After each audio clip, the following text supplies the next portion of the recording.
Selamat datang di Sorot Media. Hari ini kita akan membahas sebuah kasus yang sangat serius, pengadaan alat kedokteran MRI CT scan senilai 24,92 miliar di Rumah Sakit Umum Daerah Kabupaten Venezia pada tahun anggaran 20X5. Kasus ini kini tengah dalam proses penyidikan Polres Venezia dan kami hadir sebagai tim pemeriksa investigatif yang digunakan untuk menghitung kerugian negara. Betul, Ariel. Yang membuat kasus ini menarik sekaligus memprihatinkan adalah alat kedokteran senilai hampir 25 miliar rupiah itu rusak hanya dalam waktu 3 bulan setelah diterima Rumah Sakit Umum Daerah. Dan dari hasil investigasi kami, ada indikasi kuat bahwa yang dikirim bukan barang baru, melainkan barang bekas atau yang biasa disebut rekondisi. Dan lebih jauh lagi, dari sisi hukum dan tata kelola, kasus ini bukan sekedar barang rusak. Kami menemukan indikasi tindak pidana korupsi yang melibatkan beberapa pejabat publik dan rekanan swasta dengan modus yang cukup sistematis, mulai dari pengaturan spesifikasi, persaingan semu dalam tender, hingga penerimaan gratifikasi. Baik, mari kita mulai dari awal. Pada tahun 20X4, Direktur Rumah Sakit Umum Daerah Kabupaten Venezia yang dalam berkas kami disebut sebagai Saudara Mochi Mini Alberto menyampaikan usulan dalam pengadaan alat MRI CT scan kepada anggota DPRD yang memiliki kewenangan dalam budgeting. Anggaran sebesar 25 miliar pun masuk ke dalam APBD Kabupaten Venezia dalam anggaran 20X5. Nah, disinilah masalah mulai muncul, Ariel. Pada akhir Januari 20X5, sebelum tender resmi dibuka, PPK Rumah Sakit Umum Daerah Saudara Velvet Don Carlo sudah lebih dulu meminta penawaran harga kepada seorang pengusaha bernama Saudara Star5 Giovanni selaku Direktur PT Verona Bestari. Pada 5 Februari 20X5, penawaran senilai 24,95 miliar rupiah diterima. Sementara pengumuman tender baru dilakukan pada 10 Februari 20X5 melalui LPSA Venezia. Jarak 5 hari itu sangat signifikan secara hukum. Artinya, penawaran dari rekanan diterima sebelum tender resmi dibuka. Ini mengindikasikan bahwa HPS atau harga perkiraan sendiri yang seharusnya disusun secara independen justru disusun berdasarkan angka yang sudah disetorkan oleh rekanan tertentu. Dalam istilah pengadaan, ini disebut spec regime atau pengaturan spesifikasi. Betul. Dan kemudian tender diikuti oleh 3 peserta di mana PT Roma dengan penawaran 24,93 miliar, yang kedua ada PT Milan dengan 24,96 miliar, dan PT Matera dengan penawaran terendah 24,92 miliar, di mana PT Matera ditetapkan sebagai pemenang. Nah, yang mengejutkan dari data yang kami temukan, Saudara Star5 Giovanni, orang yang sama yang memberikan penawaran awal melalui PT Verona Bestari, ternyata juga menjabat sebagai Direktur PT Matera, si pemenang tender. Jadi, dua perusahaan yang seolah-olah bersaing sebenarnya dikendalikan oleh orang yang sama. Ini kami sebut bid regime, persaingan semu. Dan salah satu hal lagi yang perlu digarisbawahi, saat evaluasi anggota Pokja, Saudara Sadewa meragukan keabsahan dokumen PT Matera, surat dukungan, dan dokumen pengalaman pekerjaan sebelumnya. Namun, atas perintah Ketua Pokja, Saudara Nakula, dokumen itu tetap diterima dan PT Matera tetap ditetapkan sebagai pemenang. Setelah kontrak ditandatangani pada 1 Maret 20X5, barang dikirim pada 30 Mei 20X5, tepat sebelum batas akhir kontrak pada 1 Juni 20X5. Saat penerimaan, PPHP atau pejabat penerima hasil pekerjaan, Saudara Planet Santoy Leonardo, menandatangani berita acara serah terima tanpa melakukan pengujian teknis mendalam. Alasannya kenapa? Karena beliau tidak memiliki kompetensi teknis di bidang alat kedokteran itu. Dan akibatnya sangat fatal. Sejak Juli hingga Agustus pada tahun 20X5, dokter dan operator Rumah Sakit Umum Daerah mulai mengeluh alat sering bermasalah saat dioperasikan. Pada akhir Agustus 20X5, alat MRI CT scan itu dinyatakan rusak total dan tidak bisa lagi digunakan sampai hanya 3 bulan setelah diterima. Dari investigasi lapangan yang kami lakukan bersama tim ahli teknis, ditemukan indikasi kuat bahwa alat tersebut adalah barang rekondisi, bukan barang baru. Ini terlihat dari kondisi komponen internal yaitu nomor seri, riwayat penggunaannya. Selain itu, informasi melalui kanal whistleblowing system atau WBS juga menyebutkan bahwa saudara Mochi Mini Alberto dan saudara Velvet Bloom Carlo diduga menerima uang dari saudara Starpipe Giovanni sebagai terima kasih atas kemenangan PT Matema. Sebagai tim pemeriksa, kami merumuskan penyimpangan ini dalam format prediksi 5W ditambah 2H. Apa yang terjadi? Pengadaan fiktif dengan barang rekondisi disertai gratifikasi. Siapa pelakunya?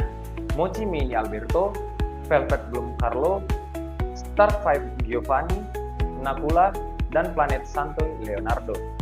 Di mana? Di Rumah Sakit Umum Daerah pada Pokja Pengadaan Kabupaten Vanisia. Kapan? Sejak akhir 20X4 hingga Agustus 20X5. Melanjutkan prediksi Ariel tadi, mengapa bisa terjadi? Karena lemahnya pengendalian internal, tidak adanya mekanisme verifikasi independen atas kualitas barang, dan adanya konflik kepentingan karena satu orang mengendalikan dua perusahaan peserta tender sekaligus. Dan yang tak kalah penting, PPHP tidak memiliki kompetensi teknis yang memadai. Bagaimana modusnya? Ada 4 modus utama. Pertama, spec rigging. PPK menyusun HPS berdasarkan penawaran rekanan, bukan survei pasar independen. Kedua, bid rigging. 3 peserta tender dikendalikan atau berkoordinasi dengan pihak yang sama. Ketiga, barang tidak sesuai spesifikasi. Barang rekondisi dikirim sebagai barang baru. Keempat, gratifikasi. Pejabat menerima imbalan finansial dari pemenang tender. Dan berapa kerugian negara? Maksimal setara nilai kontrak, yaitu 24,92 miliar sambil menunggu hasil appraisal independen. Dalam melaksanakan pemeriksaan investigatif ini, tim kami menjalankan 9 prosedur utama. Pertama, kami mengumpulkan dan menelaah seluruh dokumen pengadaan, mulai dari renza SKPD, HPS, dokumen penawaran, berita acara evaluasi, kontrak, hingga BAST. Kedua, kami menganalisis hubungan afiliasi antara perusahaan peserta tender untuk membuktikan bahwa mereka dikendalikan oleh orang yang sama. Pada prosedur ketiga, kami menganalisis kewajaran HPS dengan membandingkan minimal 3 sumber harga pasar independen. Kemiripan angka HPS dengan penawaran awal PT Verona Bestari yang disampaikan sebelum tender adalah benang merah yang krusial. 4. Kami memverifikasi keabsahan dokumen PT Matera yang diragukan asli atau palsu. Apakah surat dukungan dan dokumen pengalaman asli atau palsu? Prosedur kelima yang sangat penting, kami menunjuk tim ahli teknis bersertifikat untuk melakukan inspeksi fisik dan uji fungsional alat MRI CT scan yang diterima Rumah Sakit Umum Daerah, guna membuktikan secara ilmiah bahwa alat tersebut adalah barang rekondisi. Prosedur keenam adalah penelusuran aliran dana dengan memeriksa rekening bank seluruh pihak terkait untuk mengidentifikasi transfer yang mengindikasikan gratifikasi. Prosedur ketujuh adalah wawancara terstruktur. Kami mewawancarai Saudara Sadewa untuk mengkonfirmasi tekanan dari Ketua Pokja, Saudara Leonardo terkait alasan tidak dilakukan pengujian mendalam para dokter dan operator rumah sakit daerah untuk mendokumentasikan keluhan teknis serta Saudara Bonaventura dari DPRD terkait komunikasi awal dengan Direktur Rumah Sakit Daerah. Prosedur ke-8, penghitungan kerugian negara secara kuantitatif, dan terakhir penyusunan laporan hasil pemeriksaan investigatif ini secara menyeluruh. Dari seluruh temuan audit kami, ada keempat temuan utama yang menjadi dasar perhitungan kerugian negara. Temuan yang pertama, spec rigging dalam penyusunan HPS. Temuan kedua, bid rigging atau persaingan semu dalam proses tender. Temuan ketiga, pengiriman barang rekondisi yang tidak sesuai spesifikasi kontrak. Dan temuan keempat, penerimaan gratifikasi oleh pejabat publik dari rekaman pemenang tender. Estimasi kerugian negara yang kami hitung adalah sebesar nilai kontrak penuh, yakni 24,92 miliar. Dengan asumsi bahwa barang yang diterima tidak memiliki nilai fungsional karena sudah rusak total. Namun, angka pasti masih menunggu hasil penilaian dan appraisal dari penilaian independen bersertifikat yang akan menjadi bukti dalam proses hukum. Dan atas dasar seluruh temuan itu, kami menyampaikan 5 rekomendasi kepada pihak berwenang. Pertama, menyerahkan laporan PKN ini beserta seluruh bukti kepada penyidik Polres Venesia untuk proses hukum berdasarkan UU Nomor 20 Tahun 2001 tentang pemberantasan tindak pidana korupsi. Kedua, menuntut PT Matera dan Star Pipe Giovanni mengganti kerugian negara atau menyerahkan alat MRI CT scan baru yang sesuai spesifikasi. Yang ketiga, memperbaiki sistem pengadaan, mewajibkan survei HPS oleh tim independen, melarang komunikasi PPK dengan calon rekanan sebelum pengumuman tender, dan menerapkan pemisahan tugas yang ketat. Yang keempat, PPHP wajib memiliki kompetensi yang teknis sesuai barang yang diperiksa, atau menunjukkan tim ahli independen sebelum BAST ditandatangani.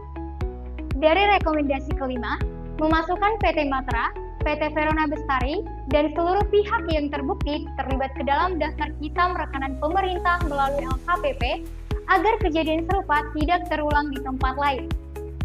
Kasus ini adalah pengingat bahwa pengadaan barang publik bukan hanya soal angka dan prosedur administratif. Di balik setiap rupiah anggaran negara, ada pasien yang membutuhkan layanan kesehatan yang layak. Alat MRI CT scan yang seharusnya menyelamatkan nyawa justru menjadi instrumen kejahatan ketika dikelola dengan tidak amanah. Dari sisi data dan keuangan, kasus ini menunjukkan betapa pentingnya transparansi dan akuntabilitas dalam setiap tahapan pengadaan, sejak perencanaan, penganggaran, pelaksanaan tender, hingga penerimaan barang. Satu titik lemah saja cukup untuk membuka celah bagi tindak korupsi yang merugikan rakyat miliaran rupiah.